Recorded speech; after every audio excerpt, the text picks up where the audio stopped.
some of the constraints on mining and industry's competitiveness, we are becoming increasingly competitive, which is a function of the mature mining industry.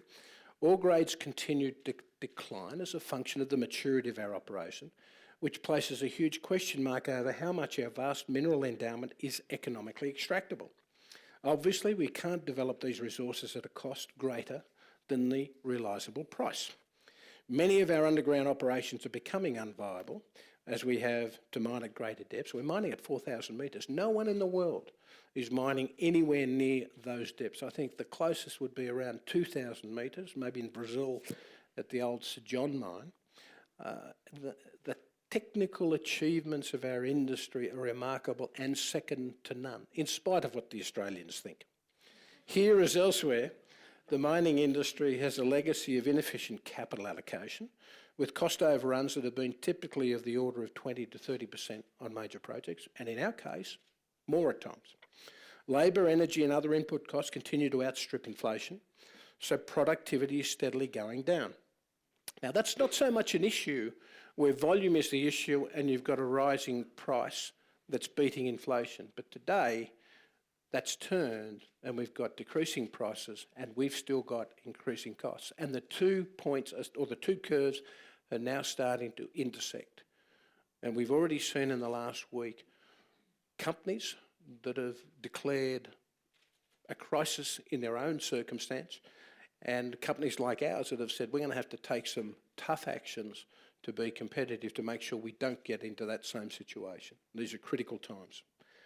Because of the ongoing squeeze on costs and returns, the South African mining industry's operating models and technologies are now lagging those in other mining institutions or in mining jurisdictions. And so for us, and our utilisation of equipment is in some cases 30 or 40% behind our most aggressive competitors. And we have to turn that round as a company in the next 2 years, or we won't be operating. And that's the challenge, and certainly we believe we can drive to the challenge, but we as a country have to rise to that exact same challenge. We have been constrained by expensive yet inadequate and unstable electricity supply, and by capacity limitations on state-run rail links from mine sites to export terminals. Now, I will say that I think the Transmedic team has done a very good job. We have a very good relationship, and I'd like to acknowledge the great work they've done. But at the same time, the system needs more investment. We have to work together to make sure we can grow and it can grow with us together, but it also has to be economically competitive. Investors in South African mining have been scared off by uncertain mining industry regulation and in some cases unfriendly investment policies. This has been reflected in the country largely missing out on the recent mining boom, in growing difficulties in attracting capital, and the credit rating agencies marking down mining companies here, and to go with that, the travails of the rand. Put simply, the cost of capital is high and rising, not falling as you may think. And by that I mean, as our credit ratings drop, even though we've had relatively low interest rates, the cost to borrow funds for companies like ours are going up because our credit ratings are being impacted by people's perception of the jurisdictions in which we work. So the drop in ratings of South Africa is a serious issue for companies that work in South Africa or who are based in South Africa, and that's a critical issue. Our long history of adversarial labour relations, and particularly the trust deficit between labour, business and government, which has been accentuated in the Marikana tragedy, remains a great challenge for us to rise to. This is severely hindering the creation of a more efficient mining industry and of a more competitive South Africa. Let me say that in mentioning that challenge, we as management have to take responsibility for those things that don't work in that construct. Labour leaders have to take some responsibility for their role in that issue, as does government. But as management, we will start with ourselves. We have to look in the mirror, and there are many things that we have to correct and to make sure that we're part of the solution.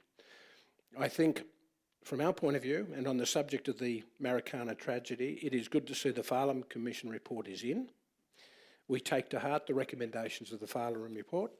We also call on all players in the industry to reflect and learn from the Marikana tragedy.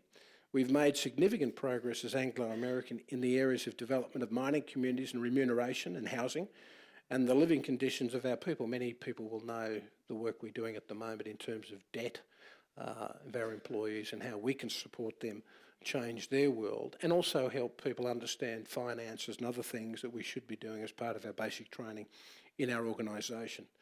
We also acknowledge there's a lot more work to be done, and again we have to do that together. For several years, South Africa's mining industry has been underperforming its global peers.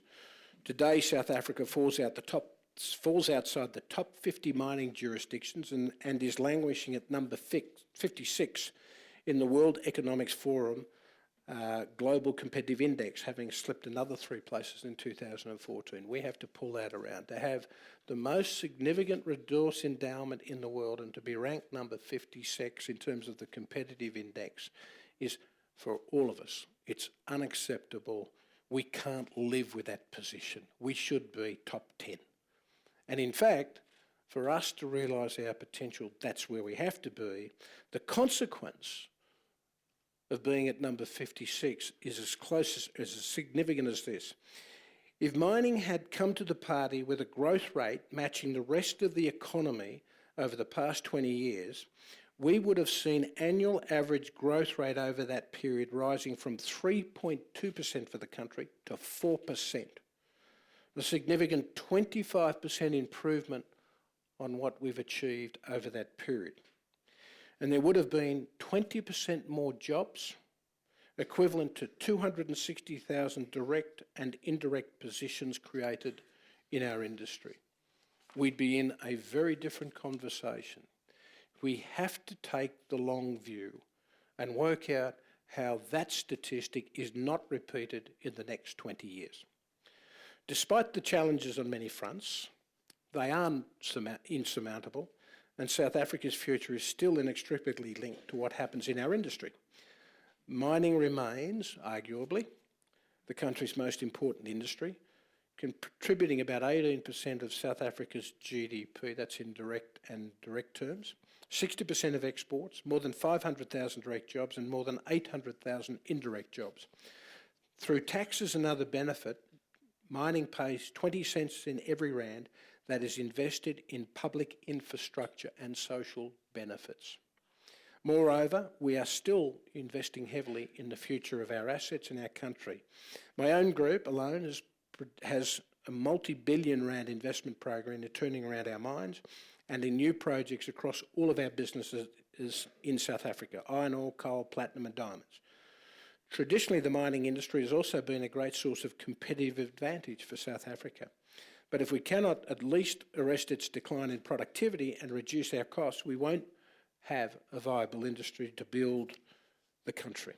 And the significant decline in shareholder value that investors have experienced in our last 10 years has been significant. While the JSE has outperformed the New York Stock Exchange, and my data may be 12 months old, the mining industry has actually been flat. In fact, it's declined further, so that on a relative basis and relative to our peers, we've destroyed something like 40 to 50% of the underlying value in our industry.